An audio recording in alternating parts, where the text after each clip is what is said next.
అలా అలాగే how I started off. నాకు వచ్చింది చేసుకుంటూ వెళ్ళిపోయాను. అగైన్ మనం మూవీస్ వస్తే మూవీస్ కన్నా ముందు మీరు టెలివిజన్ లో చాలా బిజీ. నో, నేను ఫస్ట్ చేసిన ఫిల్మ్సే. బట్ ఆఫ్టర్ ఫిల్మ్స్ నేను ఫిల్మ్స్ చేసి హైదరాబాద్ షిఫ్ట్ అయ్యి ఫుల్ ఫ్లెజ్డ్ గా దీనిలోకి వద్దాం అనుకున్నప్పుడు దేవదాస్ సనకాల్ గారి ఇన్స్టిట్యూట్ లో డిప్లొమా ఇన్ యాక్టింగ్ చేసి 2 years కోర్స్ చేసి తర్వాత మళ్ళీ టెలివిజన్ అప్పుడు ఆ కోర్స్ చేసినప్పుడు టెలివిజన్ స్టార్ట్ అయింది నాకు. ఓకే, టెలివిజన్ నాకు లేదు. First starting was ETV.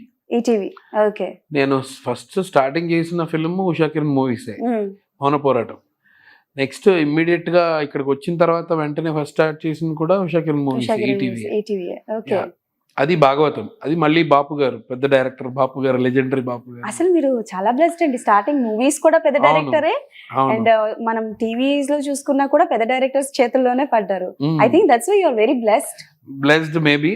అంటే చాలా మందికి ఒక కోరిక ఉంటుంది, బాపు గారి సినిమాలో ఒక ఫ్రేమ్ లో ఇలా కనిపించినా చాలు, కె విశ్వనాథ్ గారి సినిమాలో ఇలా కనిపించినా చాలు. అంటే రమాప్రభ గారు లాంటి పెద్ద సీనియర్ యాక్టర్స్ కూడా ఎలా నాకు ఈ సినిమాలు నాకు నీడ అలా కనిపి, శ్రీరామరాజ్యం చేసేటప్పుడు బాపు గారిది నాకు దాంట్లో ఇలా నీడ కనిపించినా చాలు బాపు గారు, ఇలా చాలా మందికి ఉంటుంది. అది నాకు లక్కీగా అలా కుదిరింది. And you're very talented, sir. That's why you get so many chances. And reality ఆ తర్వాత మళ్ళీ రాఘవేంద్రరావు గారితో మీవి సార్ లైన్ గా సినిమాలు అన్ని చూసుకున్నా మొత్తం అన్ని హిట్ సినిమాల్లోనే ఉన్నారు ఎక్కువగా. మాక్సిమం సక్సెస్ఫుల్ ఫిల్మ్స్ ఎక్కువ ఉన్నాయి. అవును. అండ్ మెగాస్టార్ చిరంజీవి గారు అయిపోయారు. ఓకే సార్, ఫాదర్ తోనూ చేశారు, తమ్ముడితో కూడా చేశారు. తమ్ముడికి కూడా గన్ను చూపించారు మీరు. చాలా మందికి సమీర్ గారు అంటే ఏంటి, అత్తారింటికి దారేదిలో మా అన్నకి గన్ను చూపించారు కదా అని అంటారు. సో ఆ ఎక్స్పీరియన్స్ చెప్పండి. అదే అంటే అది ఏదో రాశారు త్రివిక్రమ్ గారు రాసి, నాకు అది డైలాగ్ చూసుకున్నప్పుడు అదేదో నా కొడక నువ్వేంట్రా పెద్ద హీరో అని పవన్ కళ్యాణ్ అడిగే డైలాగ్ ఉంది. తీసుకెళ్ళి నేను డైరెక్టర్ గారికి చెప్పి, సార్ ఇది ఏంటండి మీరు నా కొడక నువ్వేంట్రా పెద్ద హీరో అని నేనంటే పవన్ కళ్యాణ్ గారు నన్ను నేను బతకనిస్తారా రేపు థియేటర్కి వెళ్తే నేను కింద కమెంట్లు నాకుంటాయి సార్, మామూలుగా ఉండదు అంటే. అప్పుడు ఇన్ని మీమ్స్ అవి లేవు ఇంకా. ఇప్పుడు అయి ఉంటే అది ఇంకా దారుణంగా ఉండేది. అప్పుడు అసలు అప్పటికే చాలా వాడేశారు నన్ను ఫుల్గా. అప్పుడు నేను చెప్తే అన్నాను, ఏమైంది సమీర్, బాగానే ఉంది కదా డైలాగ్, బాగానే ఉంది కదా అన్నారు. అంటే అది నా కొడక పెద్ద హీరో అనిపించింది, ఏదైనా మారిస్తే బెటర్ ఏమో సార్. లేదు ఆ ఇంపాక్ట్ ఉంటే బాగుంటుంది. సరే ఓ పని చేద్దాం, హీరో గారిని అడుగుదాం, ఆయన ఒకవేళ మార్చమంటే మారుద్దాం.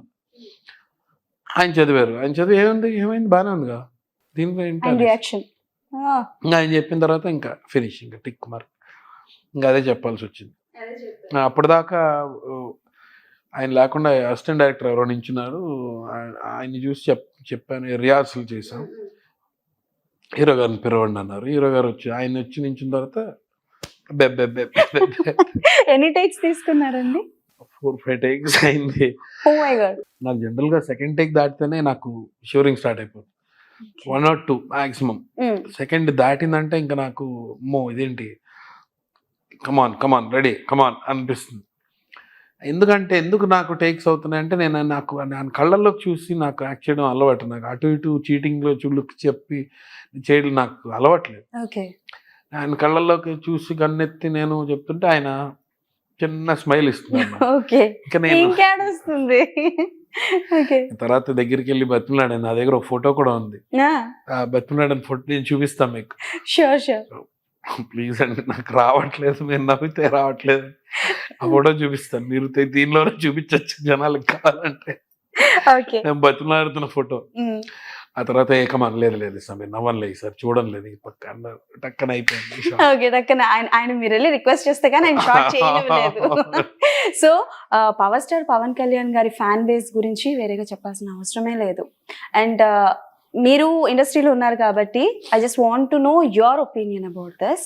అంటే పవర్ స్టార్ పవన్ కళ్యాణ్ గారు యాజ్ అన్ యాక్టర్ అందరూ పూజిస్తారు. అండ్ ఆఫ్టర్ దట్ ఆయన పొలిటికల్ వైజ్ ఎప్పుడైతే జర్నీ స్టార్ట్ చేశారో ఫ్యాన్ బేస్ పెరిగింది, కరెక్టే. కానీ ఆయన అలా బయట తిరగడం, రోడ్ల మీద తిరగడం, అలా కష్టపడడం, యాజ్ అన్ ఇండస్ట్రీగా ఉన్న మీకు ఎలా అనిపిస్తుంది ఆయన అంత కష్టపడడం? అంటే కష్టపడడం అని కాదు, ఆయనకి ఇష్టం అది.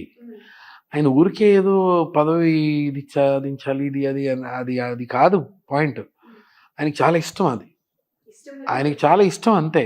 చాలా ఇష్టం. ఆయన కావాలని ఏది ఇప్పుడు ఒకవేళ అక్కడ బండి ఆగిపోతే ఆయన నడుచుకుంటూ వెళ్ళిపోతాడు అంతే. And he's like that. ఆయనకి ఏంటంటే ఆయన ఏది తోస్తే అది చేయడం ఆయనకి ఇష్టం, ఆయనకు అలవాటు. అంతేగాని ఏదో కావాలని ఒక స్టంట్ గురించో ఇంకో దాని గురించో చేయాల్సిన అలవాటు పవన్ కళ్యాణ్ అలాంటి స్టేచర్ ఉన్న హీరోకి అవసరం లేదు.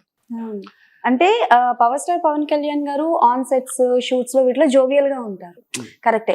అంటే ఆయన అగ్రెసివ్నెస్ ని పొలిటికల్ గా వచ్చిన తర్వాత కొన్ని పాదయాత్రలతోనూ మన రీసెంట్ గా ఒక వీడియో కూడా ఎక్కువ వైరల్ అయింది, లైక్ ఆయన పోలీసుల మీద కూడా సీరియస్ అవ్వడం అలాంటిది. సో సిచ్యువేషన్ కి తగ్గట్టు ఆయన అది ఎవరికైనా ఒక సాచురేషన్ పాయింట్ అనేది ఉంటుంది. ఒక ఇరిటేషన్ కి ఎంత సౌమ్యంగా సైలెంట్ గా ఉన్న వ్యక్తి అయినా ఒక పిల్లిని రూమ్ లో పెట్టి కొడితే అది పుల్ అవుతుంది గ్యారంటీ.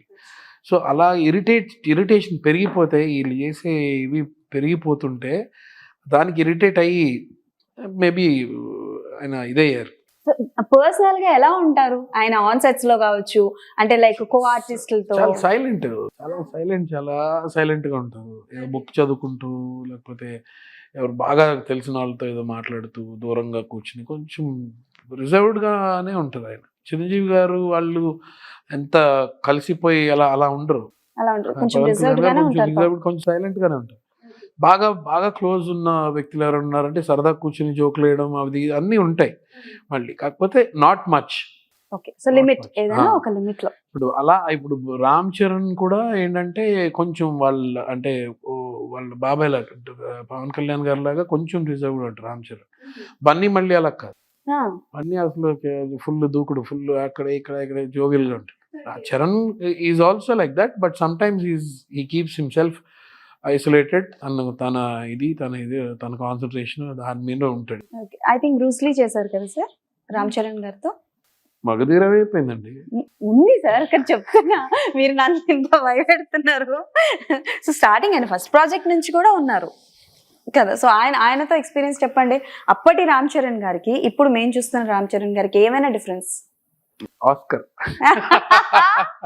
సూపర్, వాట్ ఆ పాయింట్, అసలు మామూలుగా కాదు. సో అంటే ఇండస్ట్రీకి వచ్చిన కొత్తలో అంటే కొన్ని నిజాలు, ఆయన ఇండస్ట్రీకి వచ్చిన కొత్తలో ఫస్ట్ మూవీ చిరుత దగ్గర నుంచి చూసుకుంటే చాలా ట్రోల్స్ వచ్చాయి. సో అంటే చిరంజీవి కొడుకు కాబట్టి వచ్చారు ఇలా అని చాలా వరకు ట్రోల్స్ వచ్చాయి. కానీ ఆ తర్వాత ఇప్పుడు అలా అంటారు, కానీ ఇప్పుడు చాలా మంది స్టార్స్ కొడుకులు ఉన్నారు, మరి వాళ్ళు రాలేదే. ఇప్పుడు అది కాదండి, ఇప్పుడు హార్డ్ వర్క్ అనేది చాలా ఇంపార్టెంట్. హార్డ్ వర్క్ అందరూ చేస్తారు, జనాల్ని మెప్పించడం అనేది not an easy thing. Hero అనే ఇమేజ్ రావడం అనేది it's not easy, it's not a cake walk. దానికి చాలా ఇప్పుడు ఇంతమంది ఉన్నారు అదే ఫ్యామిలీ నుంచి. వై తారక్ దానికి ఒక లెక్క ఉంటుంది. It's not an easy. News, live news, entertainment shows, movies, digital magazines తో పాటు మీ జిల్లా వార్తలను కూడా ఫ్రీగా చూడొచ్చు. ఇంకెందుకు ఆలస్యం, వెంటనే హిట్ టీవీ యాప్ ని డౌన్లోడ్ చేసుకుని ఫ్రీగా ఎంటర్టైన్మెంట్ పొందండి. Hit TV app. Please download hit TV app. Hit TV app ని ఫ్రీగా డౌన్లోడ్ చేసుకుని ఎంజాయ్ చేయండి. మీకు నచ్చిన ఎంటర్టైన్మెంట్ కోసం హిట్ టీవీ యాప్ ని ఫ్రీగా డౌన్లోడ్ చేసుకుని ఎంజాయ్ చేయండి. హిట్ టీవీ యాప్ ని డౌన్లోడ్ చేసుకుని ఆస్వాదించండి, ఆశీర్వదించండి. ఇంతమంది సెలబ్రిటీలు హిట్ టీవీ యాప్ ని డౌన్లోడ్ చేసుకోండి అని చెప్తున్నారంటే ఎంత మంచి యాప్ ఆలోచించండి. అమెరికాలో చదవాలనుకునే వాళ్ళకి విశ్వసనీయమైన పేరు మన శౌర్య కన్సల్టెన్సీ. UK లో 1 year masters, UK లో 1 year masters, 2 years work permit up to 5 years visa. Contact Saurya Consultancy. Contact 89851 89851.